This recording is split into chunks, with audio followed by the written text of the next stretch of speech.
लखनऊ से कुछ मील दूर अमरोहा में वर्मा परिवार की एक पुरानी हवेली थी।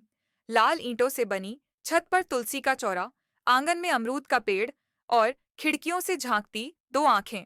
शांति देवी की उम्र करीब 75, लेकिन घर पर पकड़ अब भी लोहे जैसी। शांति देवी के साथ रहते थे उनके बेटे राघव वर्मा, बहू सुमन और 3 पोते पोतियां अजय, अभय और छोटी गुड़िया। सुमन वो बहू थी जिसे देखकर मोहल्ले की औरतें कहती, ऐसी बहू भगवान सबको दे। मगर किसी को नहीं पता था कि इस आदर्श बहू के भीतर एक चुप विद्रोह पल रहा था। हर सुबह सुमन 4 बजे उठती, दूध गर्म करती, चूल्हा जलाती, शांति देवी के चरणों में तेल लगाती, बच्चों को तैयार करती और खुद को किसी मशीन की तरह महसूस करती। शांति देवी तानों में डूबी रहती, हमने तो कभी अपनी सास के सामने आंख उठाकर नहीं देखी, आजकल की बहुएं तो चाय में शक्कर तक पूछकर डालती हैं। सुमन की मुस्कान जवाब देती थी, लेकिन उसका मन चिल्ला रहा होता, बस अब बहुत हुआ। इस बीच अजय इंजीनियरिंग करके दिल्ली चला गया।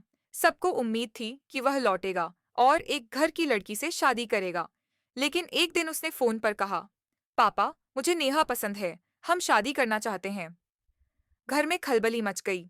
शांति देवी ने तड़ाक से थाली रख दी। मुलाकात भी नहीं कराई और कह रहा है शादी करेगा। हमारे खानदान में ऐसा कभी नहीं हुआ। सुमन ने डरते डरते कहा, अगर अजय खुश है तो हमें उसका साथ देना चाहिए, माँ जी। शांति देवी की नजरों में आग थी। बहू, तू अब मुझे सिखाएगी कि बच्चों के फैसले कैसे स्वीकारे जाते हैं। वही रात नेहा पहली बार हवेली आई। खूबसूरत, पढ़ी लिखी और सबसे बढ़कर बेबाक। दादी माँ के पैर छुए, फिर हंसते हुए बोली, मैंने आपके बारे में बहुत सुना है, अब आपसे सीखने की बारी है। शांति देवी ने उसे ऊपर से नीचे तक देखा। मन में सोचा, ये तो सिर पर चढ़ जाएगी। नेहा को हवेली की हर परंपरा अजीब लगती थी। रोज सुबह 4 बजे की आरती, हर बात पर बड़ों की हाँ में हाँ, औरतों का बिना पूछे कुछ न कहना। वो सवाल उठाती, दादी माँ, पूजा दिल से होती है, टाइम से नहीं, और अगर बहू घर की बेटी होती है तो उसे बोलने की भी छूट मिलनी चाहिए। सुमन के लिए ये नया अनुभव था। पहली बार किसी ने उसकी सोच को आवाज दी थी। 2 औरतें, जिनकी परछाई तक मिलती नहीं थी, एक दूसरे की ढाल बन गईं। छोटी गुड़िया डॉक्टर बनना चाहती थी, लेकिन शांति देवी का मत था, लड़की ज्यादा पढ़ेगी तो सर चढ़ जाएगी, एमबीबीएस के लिए शहर से बाहर भेजना, ना ना।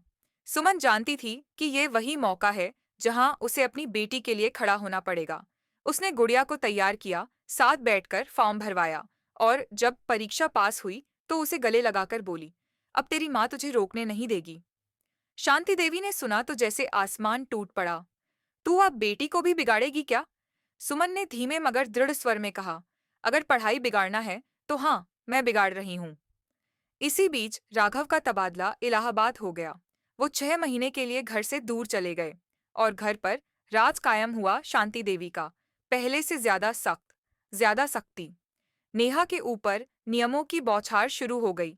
दोपहर में बाहर नहीं जाना, मोबाइल कम इस्तेमाल करना और सबसे बड़ा अपराध, हंसते हुए जोर से बात करना। एक दिन नेहा ने सुमन से कहा, माँ, अब तो लगने लगा है जैसे जेल में है। सुमन ने मुस्कुराकर जवाब दिया, मेरे लिए तो ये जेल पिछले 15 साल से खुली हुई है। नेहा ने तय किया कि अब और नहीं। अजय को साथ लेकर उसने कुछ समय के लिए अलग रहने का फैसला किया। गुड़िया को हॉस्टल भेज दिया गया और सुमन ने भी पहली बार अपना सामान पैक किया और बेटी के साथ चली गई। हवेली अब खाली हो गई थी। दीवारों में सन्नाटा गूंजता था। शांति देवी को पहली बार एहसास हुआ कि रसोई में सुमन की चाय की खुशबू नहीं है, नेहा की बातों का शोर नहीं है, और गुड़िया की खिलखिलाहट तो जैसे दीवारों में छुप गई है।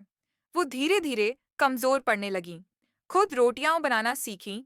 पूजा के बाद चुपचाप बैठकर खिड़की से बाहर देखना उनकी आदत बन गई। अब हर दिन वही सवाल उनके मन में उठता, क्या मैं ही गलत थी? राघव जब लौटे, उन्होंने माँ को बुझा हुआ पाया। उन्होंने कहा, माँ, आपने हमेशा हमें जोड़ा, लेकिन इस बार आपने हमें जकड़ दिया था।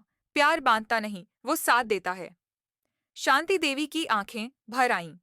उन्होंने कांपते हाथों से अजय को फोन किया, बेटा, घर आ जाओ, मैं थक गई हूँ अकेली लड़ाई लड़ते हुए, मुझे अपनी बहुएं चाहिए, मेरी बेटियां चाहिए। घर के दरवाजे फिर खुले। सुमन, नेहा और गुड़िया लौट आईं।